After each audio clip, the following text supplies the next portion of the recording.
오늘은 사람의 얘기를 하려고 합니다. 어쨌든 사람이 온다는 것은 무슨 쉽게 얘기하는 그런 얘기들처럼 한 인생이 오는 거와 마찬가지다라는 얘기가 있고, 세상의 모든 일은 다 어떻게 보면 사람이 하는 것 같습니다. 사람이.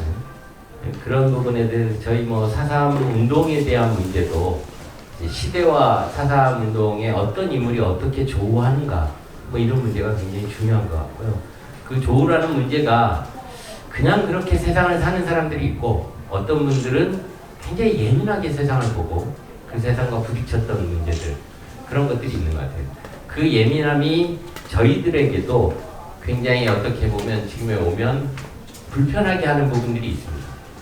저희의 나약함, 그리고 저희의 부끄러움, 저희의 비겁함, 이런 것들을 반추하게 되기 때문에 부끄럽게 만드는 그런 부분들이 있는 거고, 하지만 이런 분들이 역사라는 어떤 문제에 대해서 과제나 방향을 정해주시는 것 같아요. 그래서 4.3이라는 게 지금 어쨌든 지금 앞에 계신 분들은 지금부터는 한 20년 전에 4.3의 얘기를 다루시는 거예요. 지금과는 그 엄혹함의 상황이 전혀 다르고, 저희들이 어떻게 보면 이런 경험들, 이런 과거들이 굉장히 치열했던 그 시대의 현재를 살았던 분들이고, 우리는 지금의 현재에서 과연 4.3에 대한 어떤 문제, 세상의 모든 문제에 대해서 그만한 태도를 갖고 있느냐, 이런 생각들을 해볼 필요가 있다는 생각을 합니다.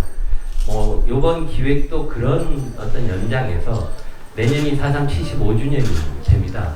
저희 단체가 4.3을 주로 4.3만 다루는 단체는 아니지만, 저희의 생각으로는 조금 지속적인 프로그램으로 이렇게 어떻게 보면 인물을 조명한다라는 게 그 인물 안에 세상의 모든 얘기가 담아있어 있고, 그게 4.3의 얘기들을 풀어나가는 지금의 현재의 우리의 모습들을 이를 통해서 생각해 볼 수 있는 중요한 계기가 되지 않나라는 생각을 합니다. 작업을 준비하면서 보면서 굉장히 더 많은 감사와 경의를 드립니다. 제가 이게 필름들도 편집하면서 이렇게 보니까 뺄 게 없는 모든 얘기가 다 담겨 있고, 우리가 그 뒤로 새로운 컨텐츠를 만들거나 새로운 것들을 고민하는 부분에 너무나 부족했다라는 그런 자극을 많이 받았습니다. 감사드립니다.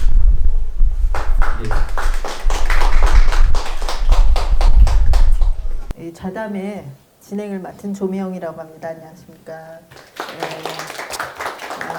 저는 그 4.3 연구소에서 실무자로 활동을 했었고요. 지금은 4.3의 이제 실무자에서 좀 한 발 뛰어서 이제 뒤로 가 있고, 이제 여러분들하고는 가끔 조우를 했던 분도 계시고 아닌 분도 계시고, 여기에 제주도 분도 계시고 아닌 분도 계시기 때문에 원래는 사투리를 해야 막 재미있게 얘기를 할 수 있는데 그러지 못해서 가끔 버벅거릴 수가 있습니다. 그거는 사투리를 하고 싶은데 사투리를 못한 거라고 이해를 해주시기 바랍니다.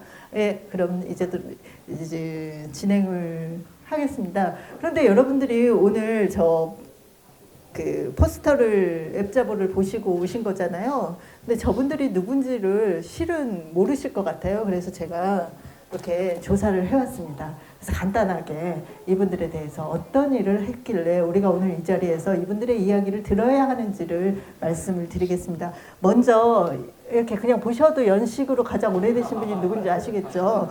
네. 우리 다사함 김명식 선생님이십니다. 1945년 제주시 애월면 하기리 출생이시고요. 그러니까 45년생이니까 4.3을 어렸을 때 겪으신 거를 이제 짐작해 보실 수 있겠죠. 그리고 1976년에 서강대학교 철학과 시절에 긴급조치 9호 위반으로 징역형을 이미 그때부터 사신 분이고요. 83년에는 일본으로 건너가셔 이제 거기서 또 활동을 하시고, 그리고 다시 돌아오셔가지고는 아라리 연구원이라는 거를 1987년에 설립을 합니다. 우리가 잘 아는 제주민중항쟁 3권을 발행한 게 1989년입니다. 그리고 1990년에 이것 때문에 연행이 돼요. 그리고 조총련과 연계시켜서 그 유명한 간첩사건들 이런 거 엮는 그 시절이었거든요. 그래서 그런 엄혹한 상황에서 국가보안법 위반 혐의로 징역 1년 6개월, 그 다음에 집행유예 1년 6개월 그렇게 판결을 받고 제주민중항쟁, 우리가 지금은 집에서 막 굴러다니고 있는 그 책이 그때 당시는 이적 표현물이라는 걸로 이렇게 낙인이 됩니다. 그리고는 98년 4월에 이 세상에 서울이 싫다. 그렇죠. 서울이 싫다 하고 어디로 가시냐? 강원도 화천. 그래서 거기서 지금까지 강원도 화천 선입골이라는 곳에 살고 계십니다. 자, 우리 김명식 선생님 박수 좀 부탁드리겠습니다. 선생님 저기 45년이면 48년 3살 때 기억이지만 어렴풋이나마 그때 당시의 분위기를 조금만 말씀을 드리겠습니까? 여기 아직 4.3에 대한 그 기억이 없는 분들이 있어서. 그러니까 저는 4.3에 5살 또는 이르면 4살 그때 기억을 생생하게 할 수 있는 건 머리가 똑똑해서일 것입니다, 아마. 그러니까 어릴 때부터 굉장히 머리가 똑똑해서 소나무 밭에 숨어 웅덩이 속에 그 웅덩이는 일제가 파나온 참호입니다. 그 참호 속에 우리가 들어가서 뭐라고 표현할까? 경찰은 나는 안 된다고 봐요. 군인도 안 되고 살인마들의 총탄을 피해서 살아남았습니다. 그 다음에 우리 어머니가 내 동생이 하나 있는데 잘 울어요. 그 여러 사람들이 전혀 애기 울음소리 때문에 우리가 다 발각되면 다 죽겠댔죠. 그 말을 들은 어머니가 그 총탄이 비오듯 쏟아지는 광령 어느 소나무 밭 밑에서 나를 손을 잡고 우리 동생을 업고 제주 바닷바람을 살이 에인 듯한 바닷바람을 하얀 치마 폭이 휘날리면서 하귀라는 그 제가 사는 고향으로 돌아왔어요. 그 돌아온 하귀리에서 내 눈앞에서 목격한 것은 어떤 건장한 여러분들만큼한 젊은이가 제주도는 돌로 울타리를 쌓죠. 그 울타리를 훌쩍 넘고 저쪽으로 가요. 모르죠. 왜 도망가요. 근데 뒤에서 경찰이 총을 다 쏘아요. 근데 그 양반이 총에 맞았는지 안 맞았는지는 몰라요. 그런데 도망치는 그 광경이 저한테는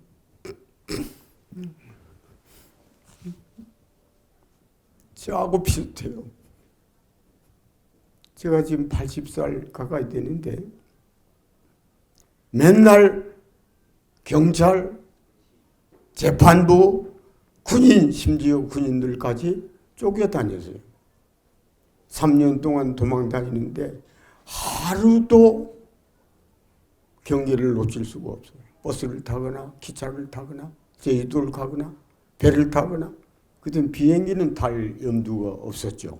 제주도 사람 치고 4.3 유족이 아닌 사람이 없을 정도 사돈의 팔촌 다 이제 엮여서 4.3의 유족이라고 볼 수 있는데요. 그런 의미에서 선생님은 4.3과 당연하게 엮여지는 것이기도 하지만 그럼에도 불구하고 4.3을 나몰라라 하고 산 제주도에 꽤 유명하신 분들도 많았고 정치인들도 많았습니다. 4.3이 나의 역사가 아닌 것처럼 외면하고 살았던 사람들이 참 많은데 특히 20년 전에는 더 그랬는데 요즘에는 서로가 하려고 해요. 4.3에 발을 좀 집어넣어야 정치적으로 좀 입지가 생기고 잘 나가는 컨텐츠예요. 솔직히 말해서 4.3이 어느 순간 그러다 보니까 저희가 이렇게 인사동 한바닥에서 이런 행사를 할 수 있을 정도가 됐다는 게 저는 정말 놀랍습니다. 제가 활동할 때만 해도 이런 일은 언제가 할 수 있을까 싶을 정도로 시대적으로 지금은 아무것도 아닌 것 같이 생각이 들지만 그때는 조금 엄혹했던 시절들이 있었거든요. 그런 와중에도 불구하고 선생님이 이런 그 겁대가리도 없이 제주 민중 항쟁이라는 거를 쓰셨어요. 그게 그 의미 그리고 이 책을 쓰게 된 계기 이런 게 무엇일까요? 간단해요. 제목이 틀렸어요. 제가 지금 제목을 붙이라면 제주 4.3 민중 해방 항쟁이라 이렇게 붙이고 싶어요. 그때도 민족을 먼저 이야기한 사람들이 제주 사람들, 민중을 이야기한 사람도 제주 사람들. 파리에서도 없었고 모스크바에도 없었고 뉴욕에서 없었던 역사가 그 조그마한 제주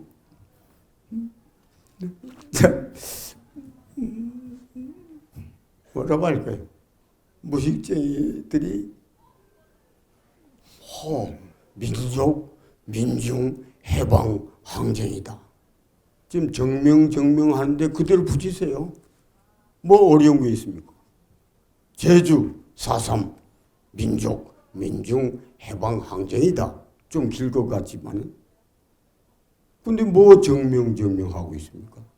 예, 그런 맥락에서 크게는 대한민국이란 나라는 없어요. 세계에 없어요.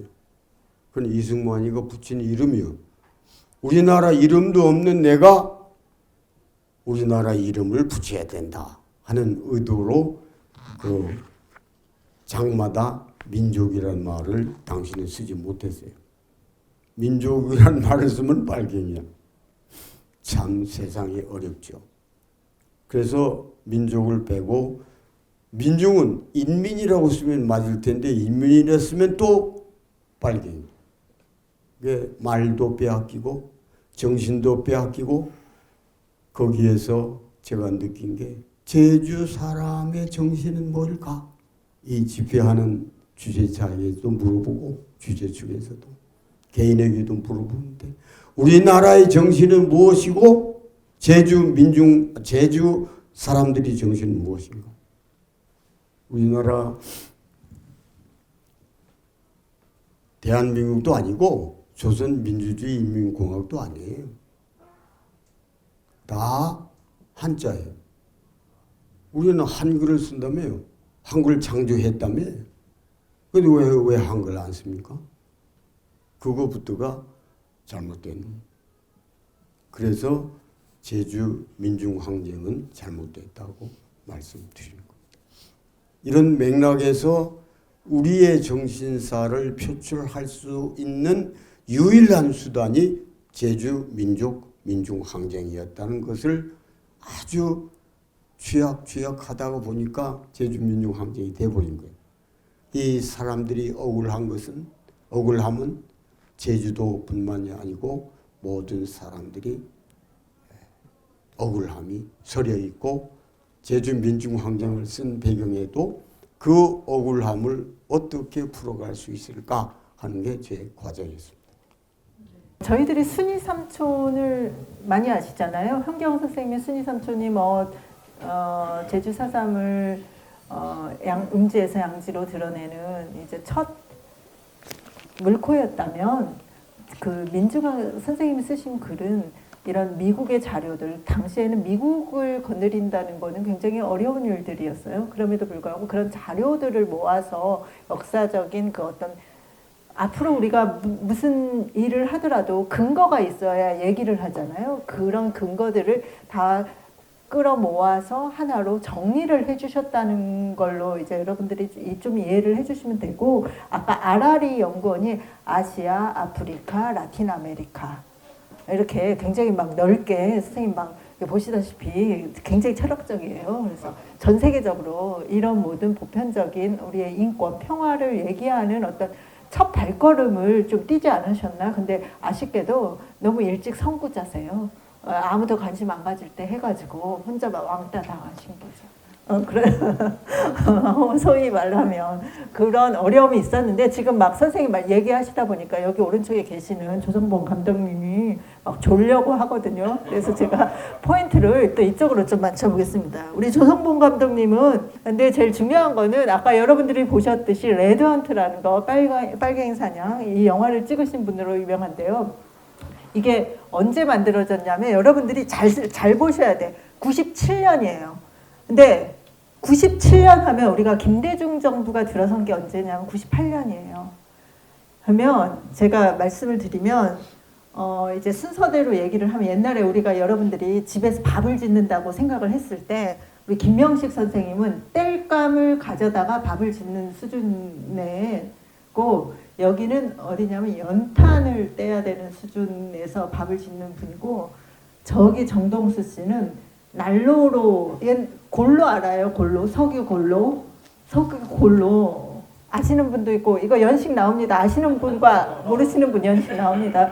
석유 골로로 하던 시절 여기는 가스 렌지로 하던 시절 99년이니까 왜냐하면 98년 이후에 99년은 조금 달라졌거든요.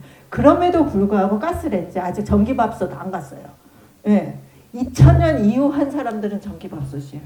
요즘 70년 이후 한 사람은 요즘 그거 있죠? 제일 잘 나가는 그 밥솥 쫙 압력밥솥 거의 70주년 이후 한 사람들은 압력밥솥에 밥하는 사람들이에요. 그러니까 손 안 대고 코 푸는 사람들이에요, 솔직히. 연탄불이 왜 위험하냐 하면 연탄불 잘못되다가는 가스 중독해가지고 막 옛날 연탄가스 중독으로 사람 죽어요. 그러던 시절이라고 생각하시면 돼요. 연탄가스로 사람이 죽을 정도의 시절. 그러니까 뭐냐면 97년도에 이 영화를 만들어가지고 국가보안법 위반으로 이분이 또 쫓겨다녀요. 근데 제 오마이뉴스를 찾아보니까 이분이 인권영화제에서 레드헌트를 상영을 한 이후에 일단 부산국제영화제에서 상영을 하기로 되어 있는데 이미 이때 이분은 지명 수배를 하고 있었어요. 그래가지고 도망다니고 있던 시절에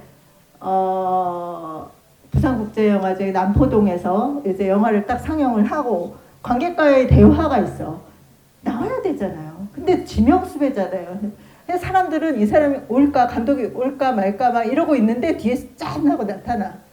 근데 제가 보기에는 아까 감독님한테 여쭤보니까 뭐 비슷한 기억은 있지만 굉장히 그거를 영웅적으로 조금 글을 썼다 이렇게 하시더라고요. 그렇지만 이게 역사예요. 우리가 100년 지나면 이거 막 하늘에서 날아갔다 막 이런 식으로 이렇게 포장이 돼요. 근데 이제 한 25년밖에 안 되니까 어쨌든 쫙 나타나가 멋지게 나타나서 뭐 관객들이 막 환호를 하고 그랬다는 전설 같은 이야기가 있습니다. 이제 그분을 우리가 이 앞에서 메시고 보는 거예요. 근데 이제 제 질문은 97년에 1년 6개월의 과정을 촬영을 했다고 그러거든요. 근데 그때 1년 6개월 동안을 해야 하는 이유는 지금은 뭐 온갖 자료가 많지만 그땐 자료가 하나도 없을 때예요. 그렇기 때문에 굉장히 많은 발굴 과정을 겪었을 건데 그때 어려움들이 있었을 거라고 생각이 듭니다. 그래서 이 부분은 제가 자세히 모르기 때문에 우리 감독님께 그 당시에 97년에 레드헌트를 만들 때의 과정과 그리고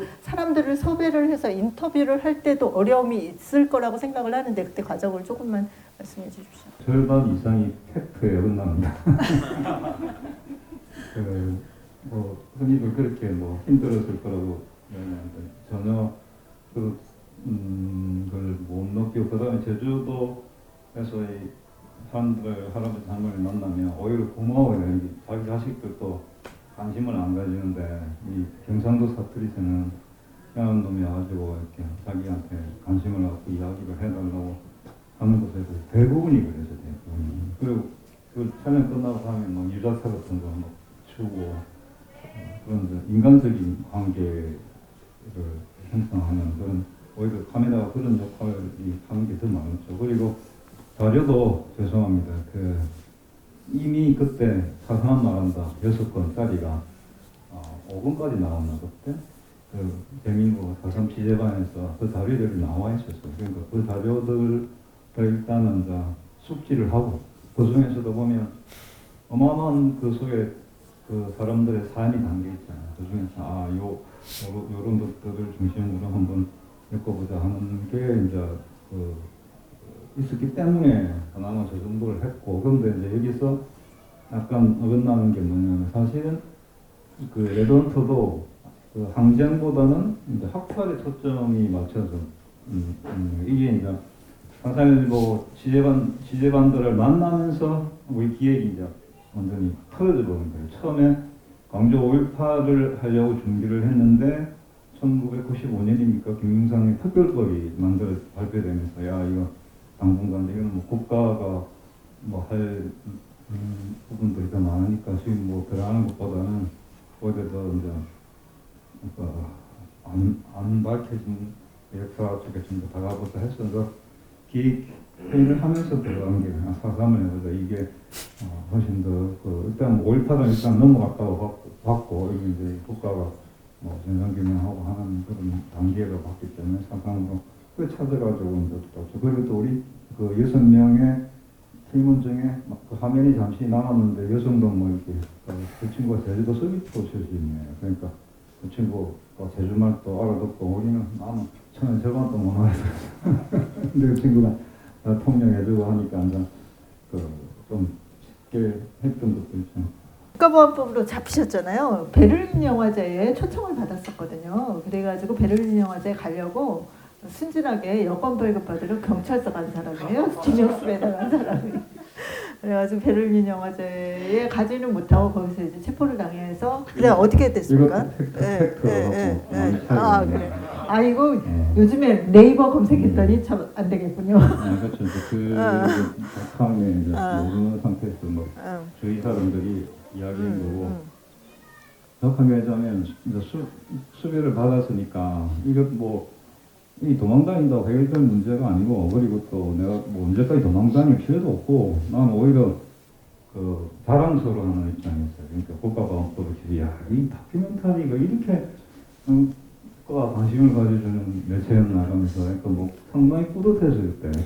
근데 이제 타이밍을 스스로 선택을 했더니 언제까지 도망다닐 수도 없고 그럴 필요도 없는 일이고 이거는 이제 많은 사람들이 그때 레드헌터가 이적 편물이 됐기 때문에 성당, 학교, 중학생 애들이 다 그걸 상영 운동을 했잖아요. 그러니까 이제 저도 당연히 뭐 부산의 시골 바닥에 있는 조그만 놈이 이제 갑자기 유명해지는 거죠. 그런 게 몸으로 느끼잖아요. 야, 조선동이 유명해진다. 시골은 또 부산 완전 놈인데 그러면서 이제 내가 타이밍을 잡은 거죠. 왜냐하면 마침 또 그 베를린에서 초청장이 부산 영화제를 통해 들어왔고 여권을 만들려고 하면 당연히 신혼적이 데려가잖아요. 요때 내가 잡혀야 되겠다. 마침 베를린에서도 초청장이 왔고 그것만 해도 상당히 그 이슈가 되잖아요. 이슈가. 그러니까 이제 내가 내 발로 가서 여권을 신청하고 그걸 좀 기다리다가도 바로 내가 오더라도 그걸 바로 버텨봤습니다. 들어가면 됐고. 주체적인 사람이다. 왜 그러십니까? 역시 감독님입니다. 자기가 잡혀가는 것도 연출해가지고 잡혀가셨네요. 예. 그래서 98년 2월인가 잡혀가셨어요. 그리고 유명 인사가 되셨죠. 어느 날 주무시고 나서 일어났더니 서준식 선생님이라고 우리 그 인권운동 하셨던 분 있잖아요. 이분도 같이 뭐 이거를 상영했다는 이유로 국가보안법 위반. 그러니까 여기 지금 다 이쪽으로 이렇게 앉으신 분들은 국가보안법 위반. 그리고 98년부터는 조금 달라져요. 왜냐하면 김대중 정부가 들었었거든요. 그리고 4.3 50주년이 돼요. 4.3 50주년을 하면서 우리가 70주년으로 굉장히 확장도 했지만 4.3이 좀 밖으로 드러내서 얘기를 할 수 있는 게 그나마 50주년부터 어떤 계기가 되었어요. 그래서 저 50주년에 참여한 정동수 씨에게 이제 마이크가 좀 돌아가서 보면은 저분이 아까 얘기했잖아요. 그 비행기 공짜 티켓에 눈이 멀어가지고 4.3을 공부하다 보니까 근데 울컥했다는 거예요. 공부를 하다 보니까 이게 울컥. 그래서 저는 요즘 젊은이에게 얘기하고 싶은 거는 그 울컥거림이 우리에게 있느냐에 따라서 젊음과 나이들이 뭐 생물학적 나이로 얘기할 게 아니라 어떤 불의를 봤을 때 울컥할 수 있는 마음이 있는가에 따라서 저는 젊은이라고 보거든요. 근데 저 때는 그냥 생물학적으로 젊어서 울컥했던 것 같습니다. 우리 정동수 씨가 실은 저 정동수 씨하고 저하고 굉장히 친해요. 제가 50주년에 같이 저희들이 일을 했던 그 케이스들인데 와 보니까 저분이 더 먼저 와 계시더라고요. 그래서 했는데 이거 지원서를 쓰고 그걸 가신 거예요? 어떻게 하신 거예요? 네. 자원봉사를 모집한다고 써 있는 걸 보고서 제가 전화를 했습니다. 그때 뭐 핸드폰 없으니까 그냥 전화 유선 번호가 있어가지고 사무실로 전화를 했더니 누가 이제 전화를 받고서 언제 회의가 있으니까 오라고 하더라고요. 그때는 50주년 범국민위원회가 상시로 이렇게 있는 조직이 아니고 다 직장인이었어요. 전부 다 이제 회사 다니는 사람들이었어가지고 일주일에 한 번씩 방배동에 사무실이 있었는데 그 사무실도 저희 사무실이 아니고 건축사무소의 옆에 책상을 하나 빌려줘가지고 이렇게 더부살이하는 그런 곳이었는데 이제 서로 돌아가면서 한 번씩 뭐 일주일에 한 뭐 이틀 정도 누가 나와가지고 잠깐 전화도 받고 뭐 그런 상황이었어요. 그때 마침 제가 그래도 딱 전화를 했을 때 누군가 전화를 받아줘가지고 제가 이제 찾아가게 된 거죠. 그래서 회의를 할 때 제가 가서 인사를 하고 여차여차 해가지고 내가 이렇게 오게 됐다고 얘기를 하고 그날 이제 그 이후에 한참 지났는데 그런 얘기를 하더라고요. 뿌락치인 줄 알았다고. 예. 아까 이렇게 쭉 얘기하시는데 저기 98년도에 제가 이제 오게 됐는데 97년도에 제가 4.3을 처음 이렇게 공부할 때 그때 이제 처음 얘기 들었을 때 그 생각을 했었어요. 저도 이제 80년대 초등학교 그러니까 국민학교 그때는 학교를 다니고 그랬었는데 학교에서 초등학교 때 이런 얘기를 들었어요. 4.3 그때는 이제 그 봉기라 그랬죠. 봉기. 예. 그 봉기 수업 시간에 들었던 기억이 나는데 간첩들이 북한에서 무장 공비들이 간첩들이 내려와가지고 제주도에서 반란을 일으킨 사건이다라고 저는 계속 기억하고 있었어요. 4.3 폭동. 예. 이제 그렇게 배웠었는데 제가 공부를 시작할 때 생각을 해보니까 너무 연도가 안 맞는 거예요. 4.3 사건이라는 거는 48년도에 일어났는데 우리나라는 6.25 이후에 이제 남북이 갈라섰잖아요. 이제 완전히. 네. 그러니까 이게 말이 안 되는 이야기죠, 전체가. 그래서 너무나 내가 정말 잘못 배우고 있었구나. 이 생각을 하게 되면서 이제 공부를 시작하게 됐었어요. 근데 97년도에 제가 공부하다가 자료집을 막 계속 찾고 이것저것 공부하다가 해결이 되지 않은 여러 가지 이제 내용들을 궁금해가지고 그때 이제 그 고려대학교의 박명림 교수님이라고 계셨는데 우리 마침 연세대학교에서 그 세미나가 있었어요. 그거를 제가 이제 알게 돼가지고 세미나 장소에 이제 찾아가서 이제 여차여차 해가지고 제가 이걸 우리 행사가 이런 거 한다. 그래서 제가 궁금한 걸 물어봤더니 자세하게 설명을 해주시고 우리 세미나를 하니까 학술제 하니까 한번 오시라고 했더니 교수님이 딱 하시는 얘기가 조심해서 해라. 절대 함부로 얘기하지 마라. 이런 얘기. 그래서 저는 이해를 못했어요 그때. 우리가 내가 사학과 학생이고 사학과에서 역사를 공부해가지고 발표를 하는데 학술제를 하는데 왜 저렇게 얘기를 했을까? 왜 저렇게 얘기를 할까라고 정말 많은 의심을 했었어요. 네. 그리고서 돌아와서 우리 과에서 얘기를 되게 많이 했는데 그래서 그때 저희가 학술제를 할 때 문을 다 잠그고 했어요. 그래서 그리고 일부에서는 그때 학술제 할 때 레드헌트 상영을 하고 그리고 나서 이제 학술제를 하고 뭐 그렇게 진행했었습니다.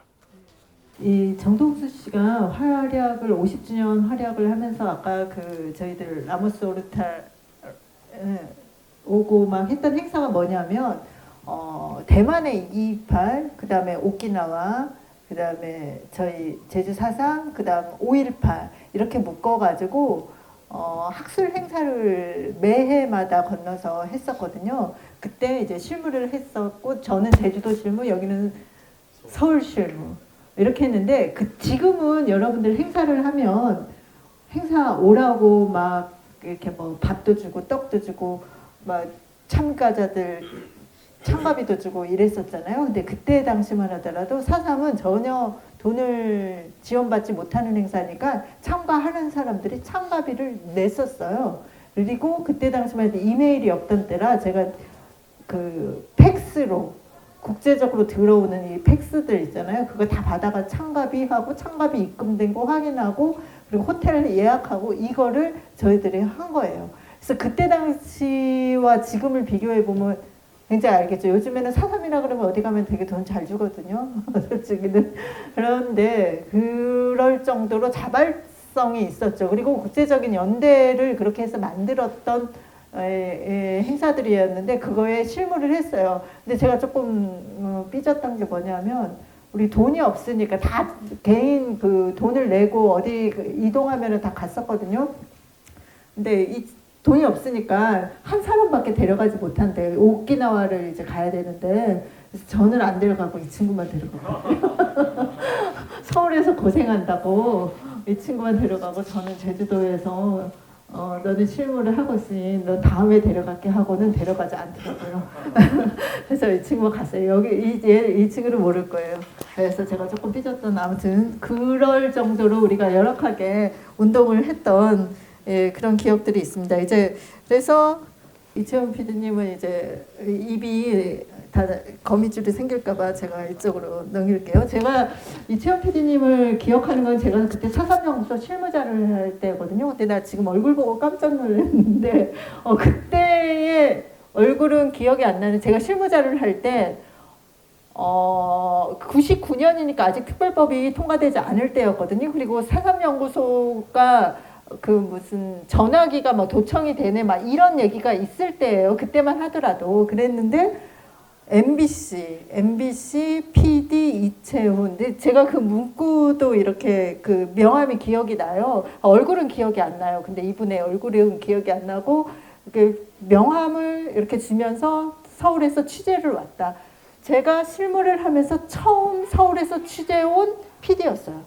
그렇기 때문에 제가 굉장히 그 이름도 지금 20몇 년이 지났는데도 이름을 잊어버리지 않고 처음으로 취재원 PD님이라고 해가지고 우리 박선우 대표님한테 이채원 PD라는 분이 있었다. 예전에 이거를 취재를 했던. 그래서 이름을 기억해. 어제 만난 사람이 이름 기억 못하는데 이분은 이름을 그렇게 해서 기억을 하게 된 계기가 됐거든요.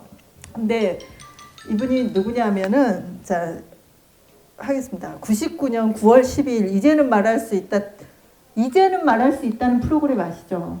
이제는 말할 수 있다라는 프로그램도 연식을 아는 사람과 모르는 사람이 나눕니다. 왜냐하면 이게 2005년에 끝났거든요. 그래서 요즘 젊은 친구들은 이제는 말할 수 있다 하면은 이 다큐멘터리를 기억하는 게 아니라 무슨 숨겨둔 이야기를 얘기할 때 하는 고유명사처럼 쓰잖아요. 근데 이게 1999년에 방영을 해서 2005년까지 100회 우리나라의 근현대사를 집중 조명해서 만든 다큐멘터리입니다. 거기에서 1회를 4.3을 하셨는데 그게 우리 이채원 PD님이 취재를 해서 했던 그 1회예요. 그래서 그런 데서 의미를 갖는 거예요. 근데 이분이 무서운 분인 게 뭐냐면 이 99년에 그걸 방영을 했잖아요. 근데 그 이후에 뭐를 한 줄 아세요? 여수 14연대를 합니다. 그 다음 또 뭐 한 줄 아세요? 보도연맹을 해요. 그 다음 또 뭐 한 줄 국가보안법을 이제는 말할 수 있다 시리즈에서 가장 어렵고 민감하고 까다로운 것만 또 담당하신 분이에요. 그래서 맨 마지막 했던 게 2003년 서해교정과 NLL을 마무리로 이렇게 했는데 제가 이분의 이력을 보고는 이분도 우리 과구나 이렇게 생각을 했습니다. 자, 그리고 그런데 특이하게 또 모차르트를 사랑하시는 분입니다. 네. 자, 우리 이채원 PD님이 이 4.3을 하게 된 첫 시리즈로 잡게 된 이유나 뭐 계기를. 네, 사회자님께서 1998년 김대중 정부 들어오기 전과 그 이후가 다르다. 그래서 두 분은 이제 국가보안법 얘기하시고 이제 이쪽은 아니라고 그러시는데 지금 사회자님께서 열거하신 프로그램들, 그러니까 제주 4.3, 여순 사건, 보도연맹 학살 사건, 그다음에 국가보안법 딱 이 네 가지 때문에 제가 국가보안법을 고발했었어요. 1987년까지는 제가 전혀 몰랐어요. 그때 1987년에 그 제주 4.3을 처음 알게 되고 그때 굉장한 충격을 받았거든요. 그때 그 저 이산화 시인 본명 이상백 이분이 한라산이라는 장시를 이제 녹두서평에 발표했는데 그걸 제가 그때 읽고 완전 피가 거꾸로 뒤집어졌습니다. 그때 제가 전혀 몰랐던 거 이 나라의 역사의 본질 핵심을 이제 처음 발견했다 이제 그런 생각이 들어서 굉장히 저는 이제 PD로서 3년차 PD였는데 이거를 다큐멘터리 안 하면 난 안 되겠다 이렇게 생각했죠. 근데 할 수 없는 시기였죠 그때. 87년인데 그때 87년 6월 초에 제가 제주에 출장을 간 적이 있어요.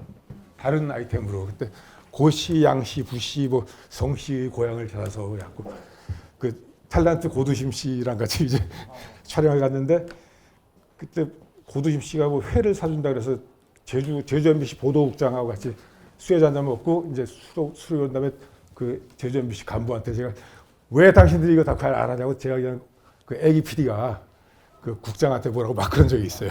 굉장히 당황해갖고 그냥 아유 뭐 저 등을 두드리지 막. 그 다음에 바로 이제 뭐 어떤 사건이 일어나죠? 6월 항쟁. 6월 항쟁이 일어나면서 이제 저희 그 평범한 뭐 기자 PD들이 이제 좀 우리 현대사 재조명 다큐를 해야 된다 해서 안을 계속 올렸어요. 근데 그 중에 늘 제주 4.3이 제일 위에 있었습니다.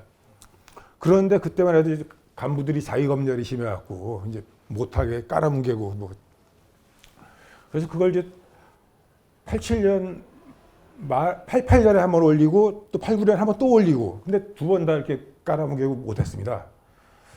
그래서 보통 우리가 상식으로는 3~4번 하면 될 것 같죠. 근데 방송사 내부 분위기로는 2번 안 된다 그랬는데 한 번 또 하자 그런 놈이 이제 미친놈이 되는 거죠. 그래서 그때부터 거의 10년이 그냥 흘러간 거예요. 김대중 정부 들어서고 그 97년에 조선봉 감독님 그 레전트 나온 거 제가 알고 있었고 그걸 봤고. 근데 98년 50주년 때 제주 MBC의 우리 동료 그 송창우 기자라는 분이 또 그 PD들과 함께 그 증언 채록을 하면서 다큐를 만들었죠 그때. 근데 그게 제주 지역만 방송되고 전국에 방송 못했어요. 이제 99년에 이제 근데 처음 이제 이제는 말했다 시리즈가 이제 하게 되면서 제가 늘 그 어려운 거 첫 아이템을 제가 늘 총대를 베는 편이었어요. 그냥 미련스럽게 그냥 앞장서서 하는 편이었기 때문에 제주 4.3을 제일 먼저 하겠다 이렇게 해서 하게 된 거죠. 근데 그때만 해도 취재를 뭐 할 수 있는 상황이 사실 아니었습니다. 게다가 이제 육지 사람이 모르는 사람이 와서 뭘 물어보면 뭐 흔쾌히 대답해 주지도 않는 그런 상황이었고 그래서 지금 뭐 돌이켜 보니까 당시에 여기 저 사회자님이 계셨던 제주 4.3 연구소 그 다음에 제주 MBC 동료들 그 다음에 제주 제민일보의 그 아까 화면에 잠깐 나왔던 양조훈 상무하고 뭐 김종민 기자 이런 분들이 그 도와주지 않았으면 취재를 못했을 거예요. 간단한 예로 현기영 선생 순위 삼촌 있잖아요. 그 무대가 된 이제 북촌 쪽을 취재를 하려고 이제 부탁을 해서 한 분을 섭외를 해놨어요. 근데 약속된 시간에 가니까 안 계신 거예요. 그 큰 상처를 꺼내고 얘기하는 게 너무 괴로워서 그냥 도망가 버리신 거예요. 그래서 우리 취재진 입장에서는 낭패죠. 완전 빵꾸나게 생겼으니까. 그래서 옆집문을 두드렸어요. 옆집문을. 나온 분이 누군지 아세요? 우리 레드 헌트에 출연하셨던 김석보 선생. 근데 어마어마한 김석보 선생이 당시 11살이었나? 세 동생이 다 죽은 거예요. 둘은 총 맞고 한 명은 기절해서. 이런 어마어마한 비극을 겪은 케이스를 섭외도 안 하고 아무 집 문에 두드렸는데 나오는 거예요. 그러니까 어느 집이나 다 희생자가 있는 거죠. 그래서 이게 얼마나 큰 비극인지 그때 깨달았고요. 뭐 그렇게 해서 하게 됐습니다. 그리고 참 아까 다시 이제 우리 그 편집하는 걸 보니까 굉장히 창피한 것들이 나오더라고요. 그 무장 폭도들 뭐 그런 표현이 나오고 그다음 양민 학살 표현이 나오는데 사실 그 시절 탓을 할 수도 있지만 참으로 말이 안 되는 표현인 거죠. 왜 무장 폭도예요? 그러니까 지금 우리가 제주 4.3을 현대화하고 전국화하는 게 오늘 뭐 토론 주제라 그러는데 뭐 이따 얘기하겠습니다만 현대화하고 전국화하려면 그 시대로 우리가 시간 여행을 한번 해볼 필요가 있어요. 그래서 저는 굉장히 많이 상상을 해보는데 그 시대에 내가 태어나서 뭐 있었다. 그러면 나는 어떻게 했을까? 난 당연히 저 총 들고 싸웠을 거예요. 그 해방된 지 3년밖에 안 된 시점이잖아요. 그 시점에 분단된다는 걸 누가 말할 수 있어요. 그리고 또 그 외지 경찰에서 사람 때려 죽이는데 가만 있는 사람이 제대로 된 사람인가요? 그래서 총 들고 살에 들어간 사람들이야말로 가장 그 지성과 양심이 있는 사람들이라 저는 그렇게 생각하고, 그 정말 이상한 놈들 아니면 그 당연히 이건 정확하게 싸워야 되는 거고, 이제 그런 걸 이제는 뭐 이제는 말해도 될 때가 아니라 당연히 얘기를 해야 되는 건데 말들을 못 하는 거, 그게 좀 문제라고 보고요. 네, 그래서 오늘 불러주셔서 감사드리고 일도 하죠.